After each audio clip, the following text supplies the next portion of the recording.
Aloha, welcome every morning. Good morning. Happy Saturday. Welcome to the COVID Care Conversation. It's a forum for us to talk about the latest news about the coronavirus pandemic around the world, but specifically here in the islands. This discussion is brought to you by the Hawaii Executive Collaborative. That is a consortium of Hawaii civic and business leaders that have come together to make Hawaii a better place. Good morning to Antonio and to Dini. I'm Yunji Denise. And I'm Ryan Kalei, Tsuji. This is sort of our way to kind of connect with all of you who are watching here on the platform of the Honolulu Star-Advertiser Facebook page. Right off the bat, we want to thank you for tuning in. We are here every day. We're going to be here for the span of 2 weeks. We started on Wednesday. And really, we want your help in getting this show out there so that we can reach as much people as we can to provide up-to-date information, as well as hear from you, some of the viewers and some of the people tuning in. We have a lot of you who are tuning in this morning. We want to say thank you. Another thing we want to encourage you to do is please share this video on your platform so that we can reach your networks as well. We want to hear from all of you about what you're experiencing, where you're watching from, as well as our friends that may be watching beyond the waters of Hawaii. We really want to be able to use this as an opportunity to engage with all of you out there. Yeah, and we've been reading a lot of your comments from the days before, and a lot of you have been asking about our homeless population and how we flatten the curve in that particular group, more than 7,000 homeless across the island. So we have a special guest coming up. The IHS Executive Director Connie Mitchell is joining us to talk about the efforts there and also about how you can help. So get your questions ready for her. What do you want to know about what IHS and the state and the city is doing when it comes to flattening the curve among the homeless? Type your questions. She's going to be joining us in just a few minutes. But first, of course, we want to start with the latest headlines. And Ryan, we have a new count. That's right. The count continues to go up as we know that, and we heard from officials that it will. 120 positive cases have been reported as of yesterday. Again, a new update is expected sometime around noon today. There was a total of 14 new cases that were added yesterday. Again, Oahu continues to lead the count. There were a few more also added to the island of Maui. Also important to note that some of those numbers also include non-residents of Hawaii. So there are visitors here that are also going in for these testing stations that are here that have tested positive as well. And again, the state entering day number 2 of this 14-day quarantine, where those arriving to the state will be required to shelter in place and stay in for the next 14 days. So again, those numbers continuing to rise.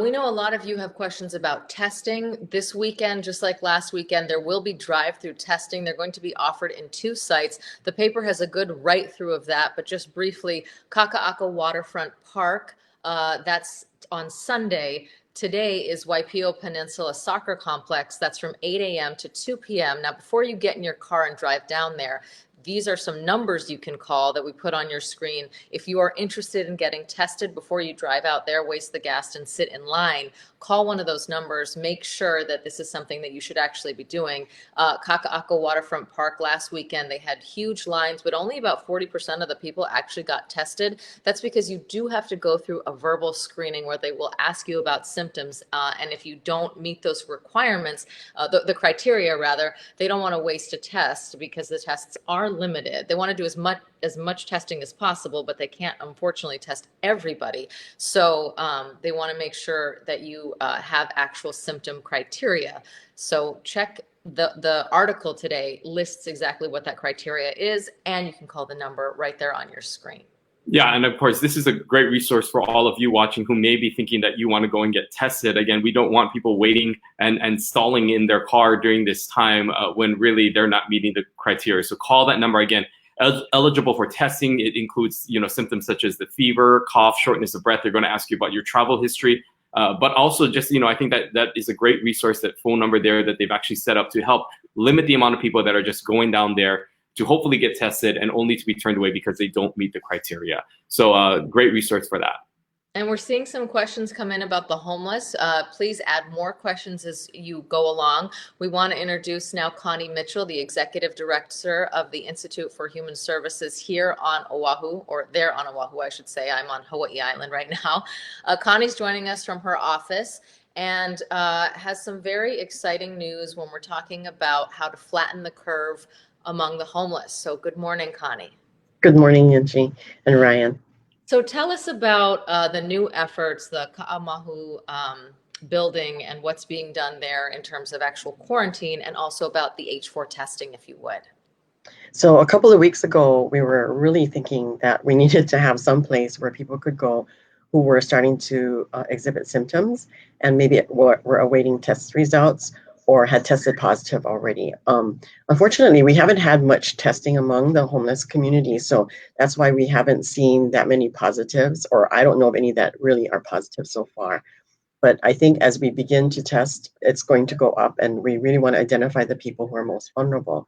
So the building is actually right next door to us, across the street from our Ka'ai Women's Shelter in the Iwilei area. And it is a building that, we, along with Local 5 and H4, which provides urgent care to homeless people, we're going to be getting that up and running within about 8 days from the time they told us that we might want to do that. But that would give us a place to actually have people stay away from others who have tested positive, and then also those who are waiting the test results. So we're really excited about that because we really want to separate those people that really could infect others. I know that when testing does ramp up, they're talking about being able, H4 is being able to test. And H4, for those of you who don't know, is the Hawaii Homeless Healthcare Hui. They want to start testing coronavirus in some of the larger homeless encampments. Can you tell us about how that's actually going to work and how many people you're expecting to be able to test? So again, as they did with that large testing, not everybody is going to be tested. There will be screening to determine whether they should be tested or not.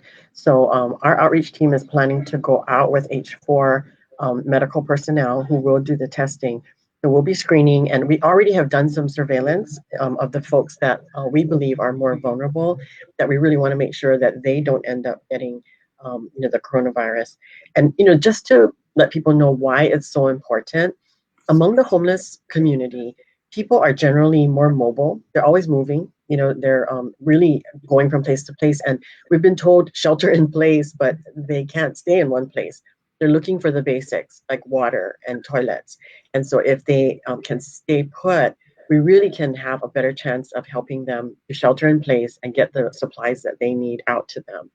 So they're mobile. And many people who are chronically homeless also have a lot of what we call comorbid conditions, or like a lot of different medical conditions. They might have diabetes, they might have heart disease or renal disease. And it makes them much more vulnerable if they were to get the COVID-19 infection. They are likely to end up in the hospital. So that would mean that they're going to end up taking up more room in the hospital also, just like anybody else, because, hospitalization is equal opportunity. So we really want to flatten the curve by helping these folks who are very vulnerable not end up getting sick.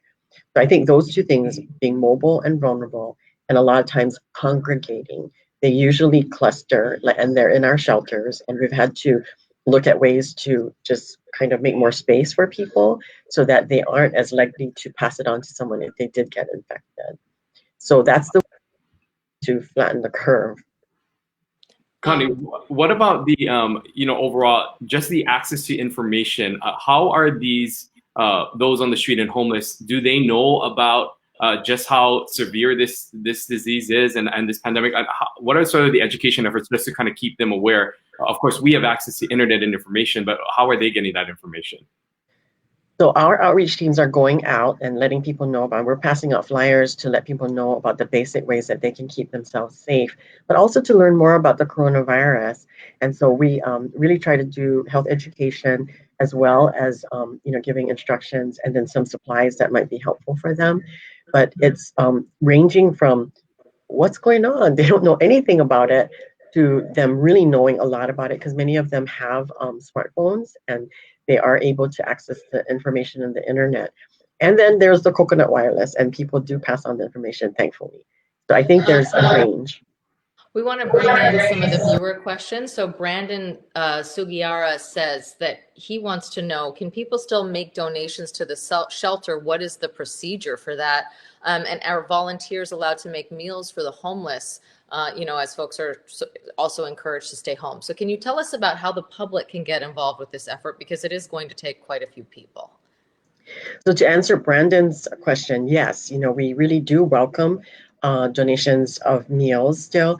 Some people might be willing to come in and actually help make sandwiches or to cook a meal. You just have to get in touch with our meal program manager, Anna, and you can do that through our website. So please go on there and, look at ways you can volunteer. We also need people to help us screen, because we've been screening in the shelter every day, for about a week or so now. And it really is to make sure that the people that we are sheltering right now are not ill, and that we get the first sign of illness, a fever, or just some symptoms. We just want to catch it really early so that they get the health care that they need. We also could take a lot of different kinds of donations, not just monetary, but we need thermometers, believe it or not, because our thermometers are we're burning through them, real quick, because, we don't have the medical, grade thermometers, but we are trying to get some, and the sleeves that go with them.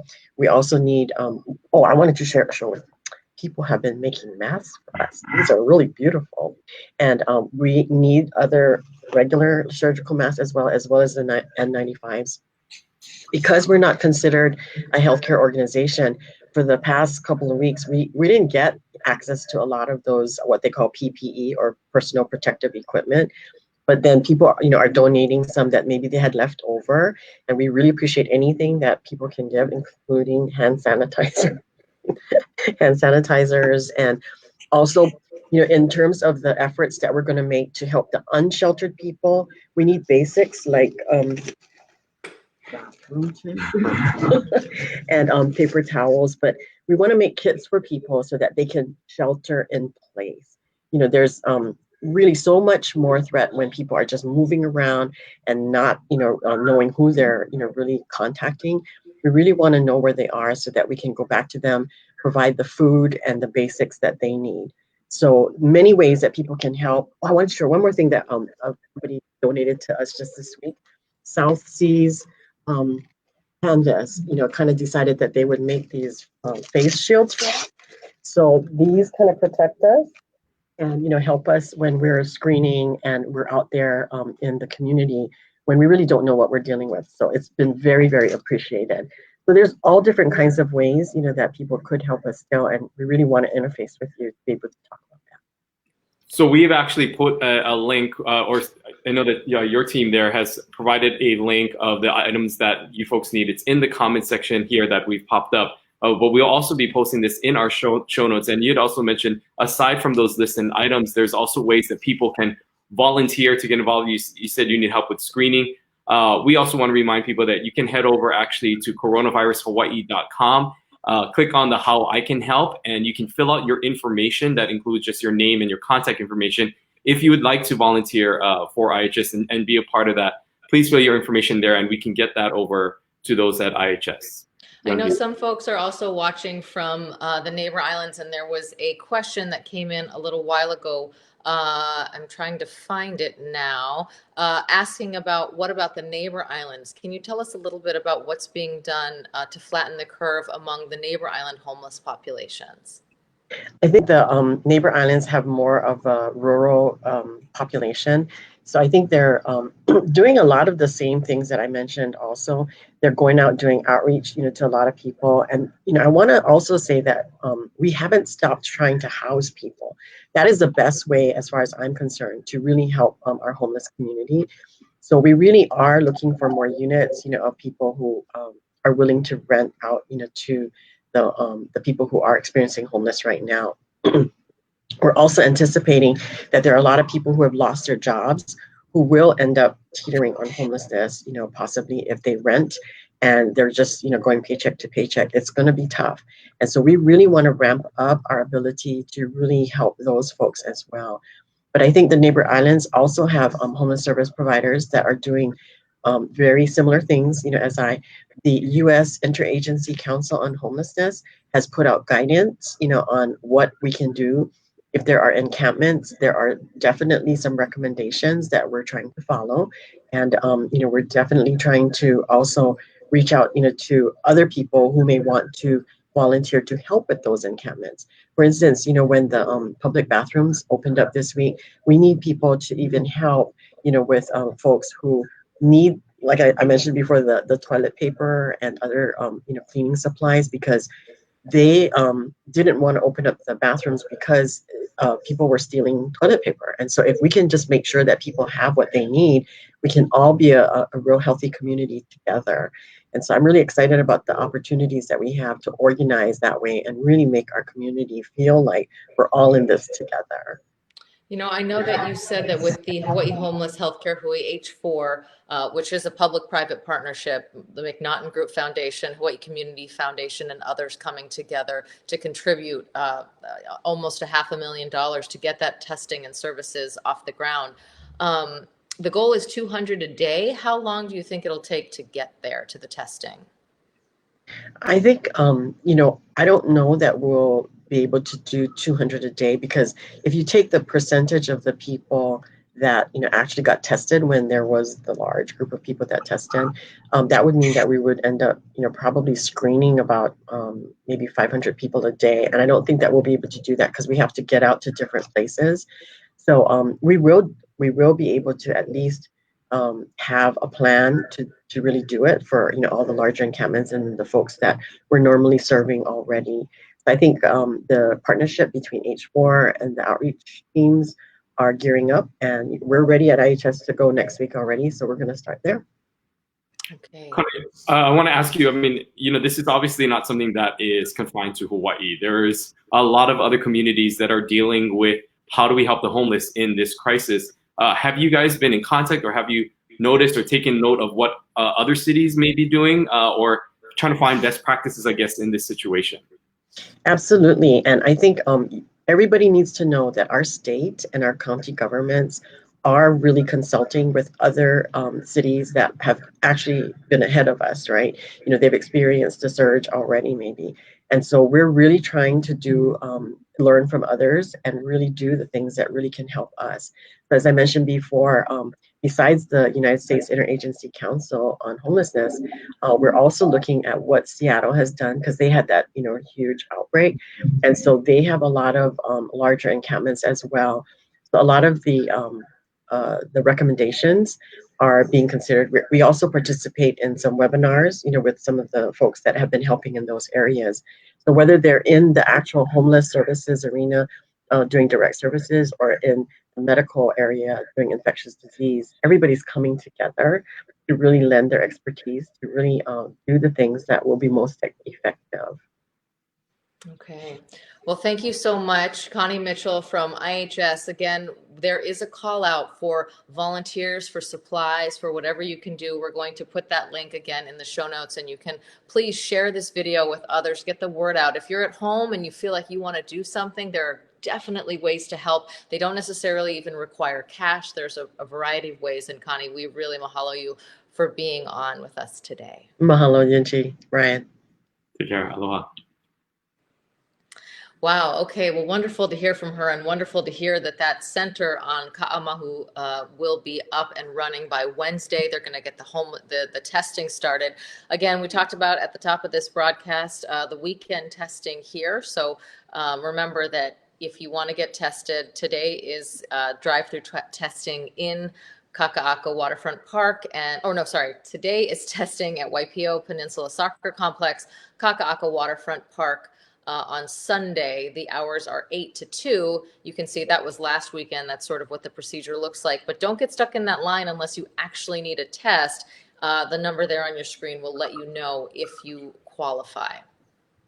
That's right. And again, we want to thank Connie and all of you for typing in those questions and sending in your questions. I think it's important to note, going back to that, if we can just for a second, that the health of this community, a lot of it will depend on everybody and everyone's involvement. And we've been hearing how officials are saying it's important to stay in, how we all have to do our part. And so the homeless population is a part of this community, and their health and their well-being will impact all of us. So if there is a way where we as a community can help them in this time, to make extra efforts to get involved with IHS to help them reach these people, the better off that we all are as a community, the healthier we'll be.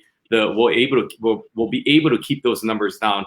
Again, there's a list. We'll have the listing of all the items that she needs. But again, if you are interested in potentially helping in this cause to volunteer, she said that we're going to need help with all of the influx of people that are coming in and screening, as well as just taking care. We want to encourage you to go over to coronavirushawaii.com. You can fill out the volunteer section page. We have a sheet there again where you can type in your information. We will send that over to IHS and they will contact you directly about volunteer opportunities and times where you can come in, because they're going to need all the help they can get. They need it regularly now more than ever. Yeah, absolutely. And she's right. We're only as strong as our weakest link, as they say.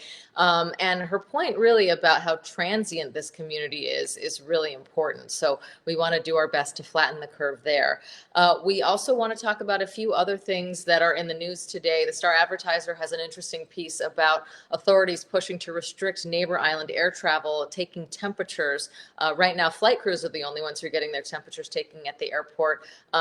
The quarantine is in place for people arriving to the islands. That includes visitors and residents, but that's not the case for inter-island travel. Do you think that that is something that should happen? If you come from a neighbor island, should you be forced to self-quarantine no matter which island you're going to for 14 days? It looks like that is a real possibility. General Hara points to Taiwan that says that in Taiwan, similar measures there resulted in a 40% success rate in identifying travelers who had COVID-19. That's an amazing success rate. So hard to argue with those numbers. It would obviously put more restrictions on people, but we want to get this thing under control as fast as possible. So it might be some necessary pain. Yeah, so especially for those of you who maybe commute, we know that while we are sort of in this position of being in a shutdown, there are people who still need to travel back and forth for work.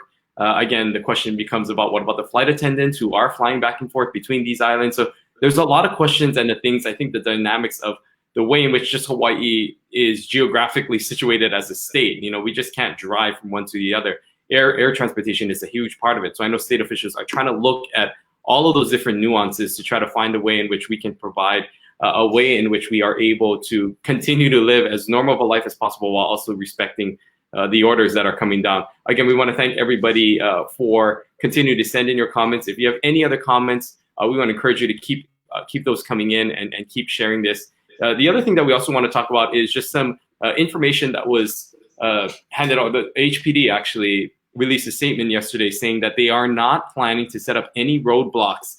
We know that there are some people out there who are saying that HPD is going to be doing that. They actually issued a statement yesterday saying that is not in the plans, that while they want to continue to ask people to be responsible during this time, they're not necessarily setting up any COVID-19 roadblocks like we're seeing in those mandatory checkpoints on the island of Kauai.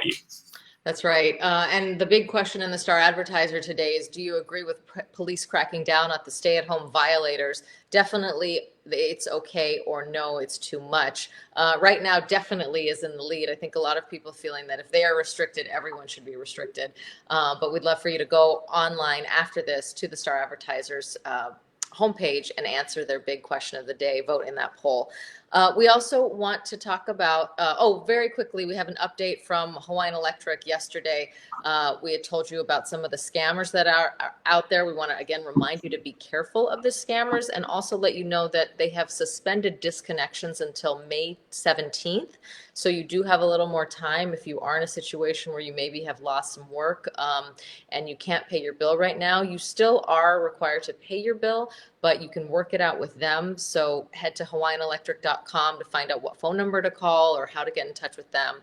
You do have until May 17th for financial hardship claims. And that was one of the things that was part of the scam, was people were getting called saying their power was going to be turned off and they were going to be cut off from access. So we hear now officially that it is not. So if you get those calls, make sure you red flag that. Try to get as much information as you can, maybe from them, so that you can report to the authorities who is in charge of this. Beyond of just providing you information, we also want to provide you inspiration and hope of some of the good things that are happening. And one neat thing actually started just yesterday. We saw a lot of people encouraged to eat out thanks to the efforts being made by a local bank, Central Pacific Bank. Yeah, this is awesome. The idea is that if you go out and you order from one of the restaurants that is choosing to participate, you can get Central Pacific Bank to pay for half of your meal, and you don't even need to be a bank customer. This is their effort to give back, to try to keep our local restaurants going. So you see us, there you go. That's how you participate. You can also go to their website or their Instagram, but just really briefly, you check out a full list of the restaurant, you choose the one, order your meal, take a photo of your meal and your receipt, post that photo and tag the @Keep Hawaii Cooking and hashtag Keep Hawaii Cooking, and also hashtag the restaurant. Then you direct message a photo of the receipt, and then bank will send you a message back on how to get reimbursed. This is all on their Instagram, but this is a wonderful way to support local restaurants. And if you're tired of cooking at home and you could use a little taste of, something familiar that you used to enjoy when you did go out to restaurants, this is your chance to do it. Yeah, and it's really simple. I mean, it is really just a matter of taking a photo and sending your receipt via direct message to that account, and they actually will pay you back through PayPal. So it's an easy way to do that, and more restaurants are jumping on board with this. Again, this is for till they reach $100,000. You have a limit of $100 of the meal itself. So head on over there. They actually have a great website, and so thank you to. It's pretty cool to see how these businesses are getting creative in ways to give back. I thought it was a really cool concept, especially with everyone being on their phone now on social media because we're locked up. It's a great way to kind of engage people on that social media market aspect. I know, and I've been seeing a lot of those hashtags already that keep Hawaii cooking, and seeing all these wonderful places, these restaurants that look so delicious. I'm here on the Big Island and thinking, oh, I really wish that I could participate too. So take advantage of that. Go get a meal, support your local restaurants, and up to $100, that means you get $50 off. That's an amazing deal, and you really don't have to do much for that. Of course, we want to provide you resources. So the city has a hotline for any questions about the stay-at-home order. If there's any confusion as to where you can walk and where you can't and where you can visit, 1oahu.org or 768 City. Again, we're going to put all of these in the show notes at the top when the show's over. So we link to all of that. Queens has their call center where you can call and talk about symptoms. We'll put a number for that there. And the easiest way, Aloha United Way, 211. They've got staff there from 7 in the morning till 10 at night. And of course, coronavirushawaii.com. That's right, and again, we'll have all of that information on that site as well as in the show notes, and as well as like she said, coronavirus.com.